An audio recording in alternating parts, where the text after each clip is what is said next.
ঢাকা জেলা যুবদলের সভাপতি ইয়াসিন ফেরদৌস মুরাদ বলেছেন, পতিত স্বৈরাচার সরকার দীর্ঘ ১৭ বছর অন্যায় অত্যাচার করে গুম খুনের মাধ্যমে একটি রাষ্ট্র প্রতিষ্ঠা করেছিল।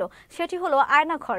শুক্রবার বিকেলে ভালুম Ataur Rahman Khan school and degree college মাঠে ধামরাই থানা ও পৌর বিএনপি আয়োজিত কর্মী সম্মেলনে প্রধান অতিথির বক্তব্যে তিনি এসব কথা বলেন। তিনি আরও বলেন, এখন মূল লক্ষ্য হলো জনগণের ভোটাধিকার প্রতিষ্ঠা করা। ধামরাই সদর ইউনিয়ন বিএনপির সাবেক সভাপতি আব্দুল সালামের সভাপতিত্বে সম্মেলনে উপস্থিত ছিলেন ধামরাই উপজেলা বিএনপির সাবেক সাধারণ সম্পাদক অধ্যাপক এম এ জলিল ও ঢাকা জেলা মহিলা দলের আহ্বায়ক সাবিনা ইয়াসমিন সহ অনেকে।